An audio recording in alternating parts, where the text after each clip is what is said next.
warahmatullahi wabarakatuh. Pemirsa, saat ini Abah Interpres jalan-jalan berada di lokasi Gunung Suci, tepatnya di Desa Suci, Kecamatan Manyar, Kabupaten Gresik, di mana konon katanya Gunung Suci ini menyimpan kemitosan atau kemistisan yang sangat luar biasa, di mana banyak orang berdatangan dari jauh, baik luar kota maupun luar pulau, untuk bertapa atau semedi di sini. Seberapa besar kemitosan daripada Gunung Suci tentunya membuat teman-teman penasaran, bukan? Saat ini kita sudah bersama dengan Bini Sepuh atau yang tunggu daripada Gunung Suci ini. Selamat siang, Bapak. Selamat siang, Bapak. Dengan Bapak siapa? Bapak Wahyudi. Pak Wahyudi. Kalau boleh tahu, Pak Yudi, Gunung Suci atau Gunung Kapur ini dipugar ataupun digali ini sudah berapa lama? Dari 85 kita menggali. 85. Ya. Kalau boleh tahu, apakah betul menurut masyarakat cerita yang di luar bahwa Gunung Suci ini menyimpan kemitosan atau keangkeran yang sangat luar biasa, Bapak? Yang memang sering, Pak, apa yang kita ceritakan di sini, memang banyak orang yang mengatakan hal semacam itu, dan di atas sana pun juga ada makam. Ada makam yang namanya itu Kidang Kuning. Kidang Kuning. Ya, di ujung sana ada Kidang Kuning, itu pun sekarang sudah dibangun tempatnya dan banyak orang juga yang bertapa di situ juga. Kalau boleh tahu, Bapak, makam daripada Kidang Kuning siapa sebenarnya beliau ini? Kalau menurut cerita itu orang sesepuh yang dulu mengatakan bapaknya itu murid daripada Kanjeng Sunan Giri. Kanjeng Sunan Giri. Berarti kalau boleh tahu makam tersebut sudah berumur berapa, Bapak? Kalau saya kira kurang lebihnya kurang beberapa tahun yang lalu sudah ada, Pak. Beratus tahun atau berpuluh tahun? Ada beratus tahun ada. Beratus-ratus karena tahun. Di atas itu ada dua makam.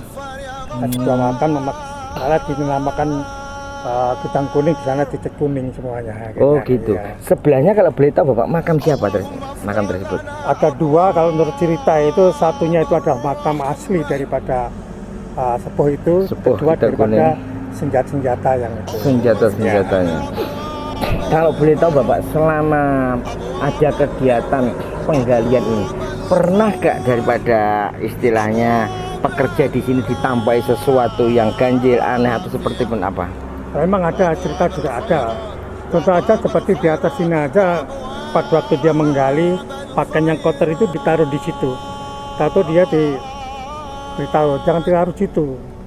Itu ada tempat saya sholat. Begitu, Bapak, ya luar. Itu salah keterangan dari salah satu pekerja, Bapak. Pekerja juga, ya. Itu malamnya diambil di rumahnya juga. Malamnya diambil juga pakaian yang kotor itu. Diambil juga. Iya, jadi diambil. Kalau boleh tahu, Bapak, tokoh Kidang Kuning ini termasuk salah satu murid daripada Sunan Giri. Berarti salah satu tokoh syiar Islam zaman kuno itu berarti, kalau boleh tahu. Nah, selama Bapak menjaga gunung di sini, pernah enggak Bapak ditampai sendiri sesuatu yang ganjil, mungkin firasat, feeling ataupun seperti apa? Nah, kalau saya di sini tuh ada perempuan juga ada. Perempuan. Terus kita kan sudah kenal gitu loh. Sudah sinergi, ya. Oh, ini yang jaga sini sudah tahu. Bagi orang yang nggak tahu, itu pun juga ada terjadi. Dia dipapak gitu, lewat papak itu berpapasan gitu, ya. Dia juga takut. Karena di sini bermacam-macam dengan adanya bentuk-bentuk itu sendiri. Ada yang bentuk kepalanya aja, ada yang bentuk kepalanya aja. Kalau berlebih pada waktu ada pengeboran minyak itu pun juga muncul seorang tinggi putih itu, jenggotnya sekian gitu. Jenggotnya sekian. Itu melihat daripada lubang itu. Lubang daripada pengeboran tersebut. Kalau boleh tahu, Pak Wahyudi ini di sini sudah berapa tahun berjaga? Saya 80 sudah mulai masuk sini. 80, pemirsa, luar biasa. Mungkin kita ini kameramen masih kecil, sama Bang Ami masih di dalam kandungan ya. Terus kalau boleh tahu, Bapak, orang mana aja yang datang ke sini ini untuk spiritualan, Bapak, untuk ritual itu? Ada yang dari Jakarta juga ada, Bapak. Ada yang dari Pasuruan juga ada yang datang sini. Dari luar pulau? Kalimantan juga ada. Kalimantan juga ada. Kalau boleh tahu, Pak Wahyudi, kebanyakan beliau kesini itu dalam rangka apa sebenarnya? Mencari apa tuh di Gunung Suci ini? awalnya dia itu tertarik dengan berita-berita yang muncul itu. Atau saya tanya, Pak perlu dibantu, Pak saya itu penasaran, betulkah ini gitu. Nah, kalau memang ibu ingin, bapak ingin melihat, silakan masuk, tapi saya pesan hati-hati di dalam. Nah, ibarat saja seperti kita belum pernah masuk, kita kan orang Islam, kita harus salam. Salam, betul. Terus kalau boleh tahu Bapak, pernah nggak muncul, kan ada berita ini di luar, katanya di sini tempatnya harta karun, tempatnya penyimpanan seperti itu. Apa betul atau hoax berita seperti itu Bapak? Kalau harta karun mungkin kita belum pernah, cuma dengar aja. Kalau kenyataan itu belum begitu muncul Bapak. Belum begitu muncul. Yang jelas cerita yang lama yang kita jelaskan tadi, di atas itu ada makam, itu ada makam dua, ada satu makam yang asli, satu adalah untuk senjata. Terus dari sekian banyak pengunjung yang mungkin religi ataupun spiritualan di sini, apa yang mereka dapat rata-rata dan tujuan mereka sebenarnya apa ke sini? Nah, tujuan pertama itu ingin hanya tahu gitu aja. Ingin hanya tahu. Iya, mungkin ada yang sempat semedi atau bertawa di sini Bapak? Ada juga. Yang di Kidang Kuning itu sampai bermalam-malam itu sampai buat tenda gitu. Pada terus waktu yang jaga makam itu sendiri ada enggak Bapak? Enggak ada, Pak. Enggak ada Bapak. Berarti tidak ada yang menuntun untuk seperti apa ritualnya, tidak ada. Iya. Berarti ritualnya menurut keyakinan dan kepercayaan sendiri-sendiri. Ya, cuma akhir-akhir ini tempat itu sudah terbangun dengan bagus. Kalau dulu masih wujud makam gitu aja. Kalau boleh tahu Pak Wahyudi, orang berkunjung ke sini mau religi mau ritual, apakah tidak ada aturan-aturan mungkin pamit ke Bapak ataupun didampingi oleh salah satu warga sini? Karena kalau nanti terjadi sesuatu seperti apa kan tidak tahu Bapak kalau ada Bapaknya. Gimana? Kebiasaan Bapak kalau saya dulu itu masih saya pagar itu kan mobil masuk tak tanya. Ada yang berbantu Bapak? Oh ini Bapak ini. Ya ada Bapak, memang ada di ujung sana. Kalau Bapak ingin monggo. Itu persilakan kalau memang dia tujuannya benar gitu loh. Kalau memang dia tujuannya itu nggak benar, kita pun juga tidak bertanggung jawab hal semacam itu. Sudah Bapak ingatkan seperti itu ya. Tapi mereka sangat memahami dengan segala resiko terburuknya ya. Tapi mereka sangat-sangat mengiyakan dan mereka menjalani benar-benar ke situ. Tapi alhamdulillah selama ini tidak ada gejolak ataupun kejadian-kejadian yang mungkin yang kesurupan atau seperti apa di daerah sini Bapak? Ada pernah Bapak kesurupan. Pada waktu itu ada anak-anak yang pramuka juga itu. Anak pramuka, bukan dari pengunjung yang mau religi ini, bukan ya? Tidak ada. Jadi ya anak-anak pramuka. Memang di sini anak pramuka atau terbuka untuk umum atau gimana ini lokasi ini? Kalau dulu pasti terbuka untuk umum karena kita kan ya kita membantu daripada anak-anak sekolah untuk melihat daripada alam yang mengenalkan ada. Wisata yang ada di sini di Gresik ini ya. Jadi banyak sekali. Lebih sekarang itu banyak yang untuk namanya untuk pengantin itu. Apa namanya sebelum dia menikah itu Pak? Iya. Untuk apa namanya itu? Private ya. Private itu banyak sekali ya. Dari Surabaya pun sampai sini. Pre-wedding itu foto pre-wedding. Enggak sampai pengantinnya nanti kesurupan atau gimana, enggak takut enggak ya? Enggak. Oh, enggak ada. Mungkin ada syarat-syarat khusus untuk foto pre-wedding di sini, mungkin sesaji ataupun apa Bapak? Enggak ada, karena pernah jelaskan saya juga ikut turun juga. Oh, gitu Bapak mendampinginya. Ikut turun. Silakan mana tempat yang dipakai. Berarti Pak Wahyudi ini sedikit banyak paham doa-doa kalau gitu iya Bapak. Alhamdulillah Bapak, kita yang menurut daripada agama Islam juga, kita ya minta pada yang Maha Kuasa aja gitu. Siap. Oke pemirsa, itu tadi sedikit bincang-bincang kita dengan Pak Wahyudi sebagai penunggu atau pemelihara daripada Gunung Suci ini. Seperti apa bentuknya makam daripada siapa tadi? Kidang Kuning. Tentunya penasaran juga kan dari pemirsa. Habis ini kita akan jalan-jalan ke makam Kidang Kuning. Kita perkenalkan Pak Wahyudi ini juga mungkin spiritual tapi orangnya merendah pemirsa. Tapi sudah sejak tahun 80 di sini. Jadi selama ini yang diberitakan di YouTuber ataupun di berita-berita yang lain, saya jawab betul dan benar bahwa Gunung Suci ini adalah gunung keramat yang mempunyai kemitosan atau kemistisan yang sangat luar biasa.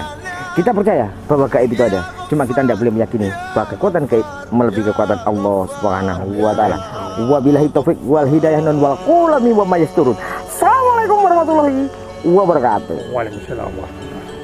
Oke pemirsa, saat ini tepat di belakang saya dan Pak Wahyudi ada sebuah bongkahan batu besar, di mana Pak Wahyudi tadi sudah menjelaskan dulu ada cerita salah satu pekerja yang menaruh pakaian kotor di batu ini. Ternyata menurut sasmito goib atau petunjuk bahwa batu tersebut mungkin kalau kita lihat dengan kasat mata ini berupa batu pemirsa, tapi sebenarnya kalau kita lihat dengan mungkin indera keenam, bagi orang punya kelebihan indera keenam, ini ada sebuah musola. Nah, bisa diceritakan Bapak seperti apa? Terima kasih Bapak. Kesempatan pertama kami ceritakan bahwasanya yang betul apa yang dikatakan oleh Bapak tadi, dan sudah saya jelaskan bahwa batu yang ada di belakang saya ini adalah wilayah musola Bapak. Dengan cerita adalah pekerja saya pada waktu itu menggali di situ, dia menaruh pakaian yang kotor. Menaruh pakaian yang kotor. Apa itu ditinggal pulang. Nah, habis itu yang pulang itu akhirnya didatangi lagi ke rumahnya, suruh ambil. Ulangi karena ini adalah musola tempat saya sholat. Jangan dikasih oleh barang kotor-kotor. Gitu. Ada dua lagi siang gitu, yang datang, Pak ini jangan dihabiskan, ini tempat saya. Itu cerita yang saya terima daripada penggali-penggali yang ada di sini. Luar biasa Bapak ya. Jadi masih banyak istilahnya batu-batu yang tidak bisa dipugar, tidak bisa digali Bapak ya. Termasuk habis ini coba kita jalan menuju yang Bapak ceritakan tadi, masih ada bongkahan lagi yang sebelah sana. Siap Pak. Oke pemirsa, next. Oke pemirsa, ini lokasi yang kedua di mana ada sebuah batu yang sama diceritakan Pak Wahyudi tadi, tidak bisa digali atau tidak bisa dibongkar. Tepat di belakang saya ini sebuah batu yang moncong besar. Nah, di atasnya masih ada tanamannya pemirsa. Nah ini juga tidak bisa digali. Bisa diceritakan sedikit Bapak tentang batu yang di belakang kita ini? Ketika akan kami ceritakan dengan batu yang belakang ini Bapak. Dulu itu batu bongkah itu ada 4 macam. 4 macam yang satunya sudah di belakang tadi. Yang 2 sama izin untuk saya tanam. Nah, kenapa saya tanam itu adalah untuk penggalian daripada pengeboran minyak. Itu kita tanam situ, kita mendapat izin, silahkan untuk tanam. Cerita kata pada waktu tersebut dulu juga banyak sekali mitos yang muncul di situ, dan kewan kera yang besar, astral gitu ya, sejenis makhluk astral gaib gitu kan ya. Gaib muncul gitu. Dan begitu banyak lagi yang kewan-kewan besar muncul. Makhluk astral berupa hewan, berwujud hewan ya. Nah, di sana pun juga ada muncul lagi Pak, hewan ular itu kecil. Tapi kalau dikejar dia masuk situ hilang. Muncul lagi nama kupu-kupu banyak itu. Nah itu yang saya kali-kali semacam itu Pak. Berarti ini betul-betul ada hal luar biasa, hal gaib. Terus kalau boleh tahu yang di belakang di samping kita ini ada bentuk seperti rumah, ini bisa dijelaskan Pak Wahyudi? Betul Pak, saya ceritakan dengan adanya ini pada waktu dulu itu adalah sumur Pak. Sumur. Nah, sumur itu untuk masyarakat di pondok. Di pondok Darutawa. Berarti sebelah ini pondok berarti ini. Di belah bukit ini ya. Itu ada Darutawa, itu mengambil air dari di sini. Sampai ke bawah ini tidak bisa dipugar Bapak ya. Nah, tidak berani atau gimana, atau mungkin dimimpiin sesuatu Bapak? Itu pernah digali sama penggali saya, sampai pakai dongkrak pun enggak bisa. Ya, mental ya kalau boleh tahu. Siap. Oke pemirsa, itu cerita kemitosan dan kemistisan, juga kejanggalan-kejanggalan yang ada daripada Gunung Suci ini. Pemirsa semuanya penasaran, kalau tidak pernah atau belum pernah ke sini silakan datang. Tepatnya di Desa Suci, Kecamatan Manyar, Kabupaten Gresik. Tidak jauh dari kota pemirsa, kurang lebih dari kota 5 kilo, tidak sampai lah. Sudah nyampe sini bisa menemui langsung daripada ini sepuh atau yang jaga dari gunung ini, Bapak Wahyudi. Sampai jumpa di wisata religi berikutnya. Capcus. Terima kasih Bapak. Ya, terima kasih Bapak. Terima kasih. Lunyu-lunyu penekno kanggo masuk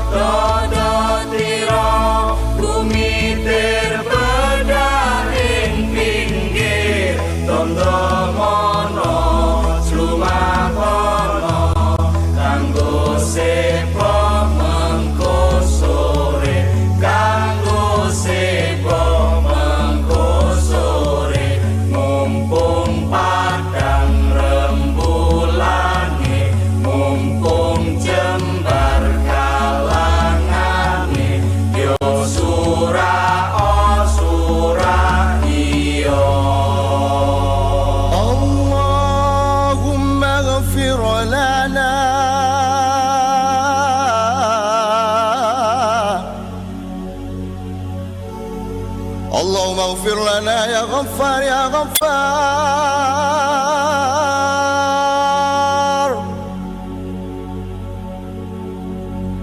اللهم افتح لنا أبواب الرحمة. اللهم افتح لنا أبواب البركة، أبواب النعمة، أبواب القوة، أبواب العافية،